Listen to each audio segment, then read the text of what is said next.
प्यारा ॿारो, बाजी गुलबानू जी तरफ़ां तव्हां सभिनी खे भलीकार। तव्हां ॿुधी रहिया आहियो दिलचस्प अखाणियूं। अचो त अॼु जी अखाणी ॿुधूं ऐं लुत्फ़ अंदोज़ थियूं।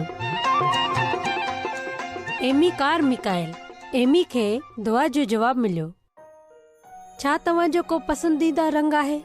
एमी जो पसंदीदा रंग नीरो हो।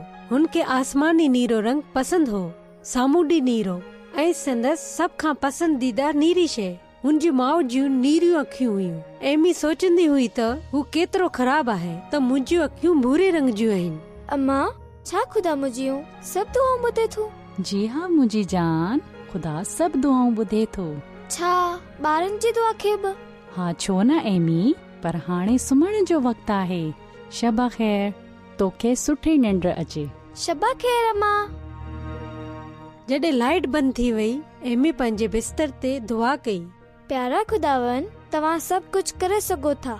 महिरबानी करे मुंहिंजी बुरी अखियुनि खे नीरी अखियुनि में तब्दील करियो। आमीन। ख़ुदा एमी जी दुआ ॿुधी एमी खे हुनजो यकीन बि हो ऐं पोइ हू सुम्ही वई। सुबुह एमी उथी ऐं पंहिंजी दुआ बाबति सोचियो। हू खट त लही आरसी ॾांहुं भॻी पंहिंजी ॿिन्ही बुरी अखियुनि सां पाण खे ॾिठो। उदास थी एमी सोचियो त शायदि ख़ुदा हुनजी दुआ न ॿुधी आहे। पोइ इहो हुन लाइ ई हो जीअं कंहिं खेसि चयो हुजे न बि हिकु जवाबु हो। घणा साल थी विया जॾहिं एमी जवान थी वई। हू मिशनरी बणिजी इंडिया वई। हुन उते जी ॿोली सिखी। हुन उहो सभु कुझु खाधो जेको उते जा माण्हू खाईंदा हुआ। इहे कपिड़ा पाता जेके हू पाईंदा हुआ। हू न चाहींदी हू त हू गैर मुल्की लॻे। हुन पाण खे भूरे रंग सां रंगे छॾियो।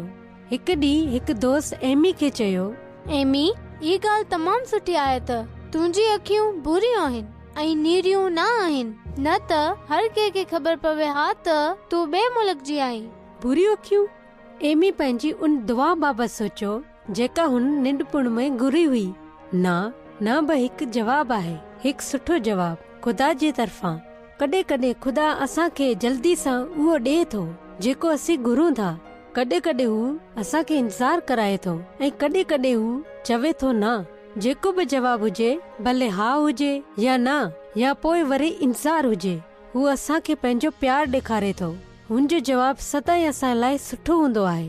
हू बिल्कुलु सही कमु करे थो तव्हांजे लाइ बि। ठीकु आहे ॿारो, हाणे बाजी गुलबानो खे इजाज़त ॾियो। ख़ुदा हाफ़िज़।